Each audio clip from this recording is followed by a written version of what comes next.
आइए आज आप सब सुनेंगे वैशाख मास कृष्ण पक्ष की वरुथिनी एकादशी व्रत की कथा। आप सभी भक्तों को वरुथिनी एकादशी व्रत की ढेर सारी शुभकामनाएं। आप सभी के जीवन में भगवान विष्णु माता लक्ष्मी की कृपा से आप सभी भक्तों को सुख और समृद्धि की प्राप्ति हो। भगवान विष्णु माता लक्ष्मी आप सभी भक्तों के इच्छाओं को पूर्ण करे। वैशाख मास कृष्ण पक्ष की एकादशी को इसे वरुथिनी एकादशी व्रत के नाम से जाना जाता है। जो भी भक्त सच्ची श्रद्धा के साथ नियम और निष्ठा के साथ वरुथिनी एकादशी का व्रत धारण करते हैं, इस दिन भगवान विष्णु का पूजन करते हैं, तो यह व्रत अनेक प्रकार के पापों को नष्ट करने वाली है। इस व्रत को धारण करने वाले को, व्रत में नियम पालन करने वाले को, कथा श्रवण करने वाले को हजारों गौदान का पुण्य फल प्राप्त होता है तथा स्वर्ग आदि उत्तम लोक इस व्रत के प्रभाव से प्राप्त होता है। तो आइए अब सुनते हैं वरुथिनी एकादशी व्रत की कथा।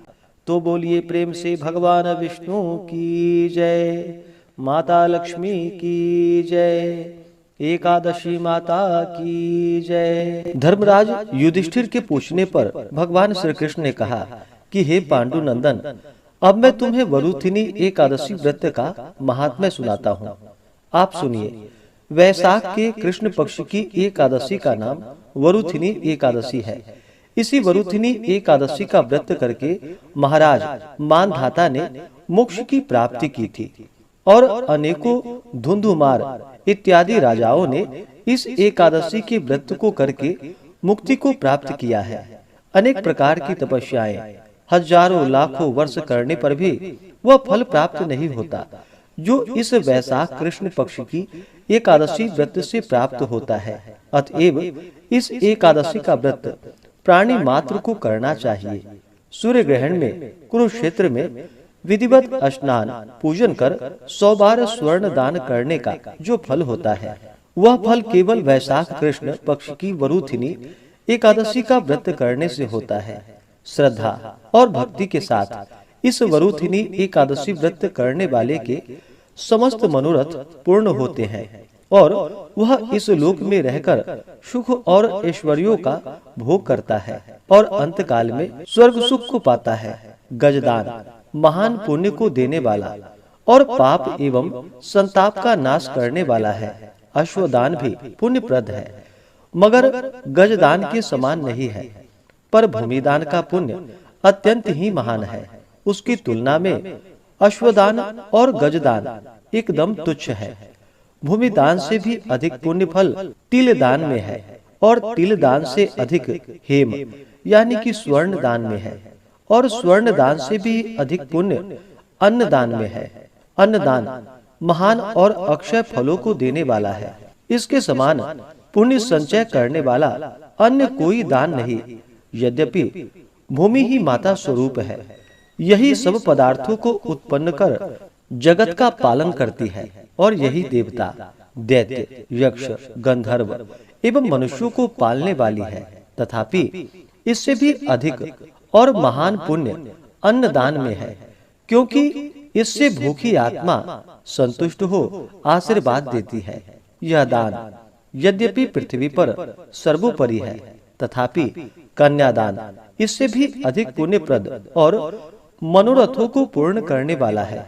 मगर अन्नदान और कन्यादान से भी श्रेष्ठ विद्यादान है। यह दान धर्म, अर्थ, काम और मोक्ष को देने वाला है। वैशाख मास के कृष्ण पक्ष की वरुथिनी नाम की एकादशी का व्रत करने वाले को ये सभी पुण्य फल अनायास ही प्राप्त हो जाते हैं। शास्त्रों में बतलाया गया है कि जो दुष्ट मंद बुद्धि मनुष्य कन्या बेचकर धन प्राप्त करते हैं, वह महान पापी होते हैं। वह अनेक जन्म जन्मांतरों तक नरक में वास कर अंत में विडाल योनि में जन्म पाते हैं। इसके विपरीत जो कोई कन्या को वस्त्र एवं अलंकारों से संयुक्त कर श्रद्धा पूर्वक दान देते हैं, उनके पुण्य फल का वर्णन शेष, शारदा और भगवान शंकर भी नहीं कर सकते। व्रत करने वाले को दशमी के दिन सायं काल के समय एकादशी व्रत करने का संकल्प करना चाहिए। संकल्प करने के पश्चात कांसे के पात्र में भोजन नहीं करना चाहिए। मांस, मसूर, कोदो, सांबा, शाक, मदिरा, दूसरे का जूठा अथवा बारंबार भोजन नहीं करना चाहिए। साथ ही साथ मन को एकाग्र कर शांति पूर्वक रहना चाहिए। एकादशी के दिन प्रातः काल नित्य कर्मों से निवृत्त हो स्नान कर भगवान का पूजन एवं भजन करना चाहिए। किसी प्रकार के बुरे भावों को मन में न आने देना चाहिए, जैसे कुत्सित कार्य, जुआ, चोरी, झूठ बोलना तथा मैथुन इत्यादि नहीं करना चाहिए। शांति से सात्विक बुद्धि धारण कर भगवान का भजन करना चाहिए। दिन एवं रात्रि किसी भी समय निद्रा के वशीभूत नहीं होना चाहिए, बल्कि जागरण कर भगवान के सामने नृत्य, गीत आदि करके भगवान की आराधना एवं पूजन करना चाहिए। इस प्रकार वरुथिनी एकादशी का व्रत करने वाले के सभी पाप नष्ट हो जाते हैं और फिर कथा के पढ़ने एवं सुनने वालों को हजारों गोदान का फल प्राप्त होता है और अंत में विष्णु लोक की प्राप्ति होती है। कथा के अनुसार प्राचीन काल में नर्मदा नदी के तट पर मानधाता नामक राजा राज्य करता था। वह अत्यंत दानशील तथा तपस्वी था। एक दिन जब वह जंगल में तपस्या कर रहा था, तभी न जाने कहां से एक जंगली भालू आया और राजा का पैर चबाने लगा। राजा पूर्ववत अपनी तपस्या में लीन रहा। कुछ देर बाद पैर चबाते चबाते भालू राजा को घसीटकर पास के जंगल में ले गया। राजा बहुत घबराया, मगर तापस धर्म अनुकूल उसने क्रोध और हिंसा न करके भगवान विष्णु से प्रार्थना की। करुण भाव से भगवान विष्णु को पुकारा। उसकी पुकार सुनकर भगवान श्री हरि विष्णु प्रकट हुए और उन्होंने चक्र से भालू को मार डाला। राजा का पैर भालू पहले ही खा चुका था।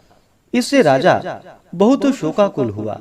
उसे दुखी देखकर भगवान विष्णु बोले कि हे वत्स, शोक मत करो, तुम मथुरा जाओ और वरुथिनी एकादशी का व्रत रखकर मेरी वाराह अवतार मूर्ति की पूजा करो। उसके प्रभाव से पुनः सुदृढ़ अंगों वाले तुम हो जाओगे। इस भालू ने तुम्हारे जो पांव काटे हैं, यह तुम्हारे पूर्व जन्म का अपराध था। भगवान की आज्ञा मानकर राजा मानधाता ने मथुरा जाकर श्रद्धा पूर्वक वरुथिनी एकादशी का व्रत किया, जिसके प्रभाव से राजा शीघ्र ही पुनः सुंदर और संपूर्ण अंगों वाला हो गया। इसी एकादशी के प्रभाव से राजा मानधाता स्वर्ग को गया था। जो भी व्यक्ति भय से पीड़ित है, उसे वरुथिनी एकादशी का व्रत रखकर भगवान विष्णु का स्मरण करना चाहिए। इस व्रत को करने से समस्त पापों का नाश होकर अंत में मोक्ष की प्राप्ति होती है। तो बोलिए प्रेम से भगवान विष्णु की जय, माता लक्ष्मी की जय। तो आशा करता हूँ कि यह जानकारी आपको अच्छा लगा हो। इसी प्रकार से ज्ञानवर्धक जानकारियाँ प्राप्त करते रहने के लिए, व्रत पूजा के बारे में जानने के लिए, कथा को सुनने के लिए चैनल पे अगर आप पहली बार आए हैं तो चैनल को लाल बटन दबा करके सब्सक्राइब करें, साथ में बेल आइकन घंटी को दबाएं ताकि आने वाली वीडियो का नोटिफिकेशन आपको समय से मिलता रहे।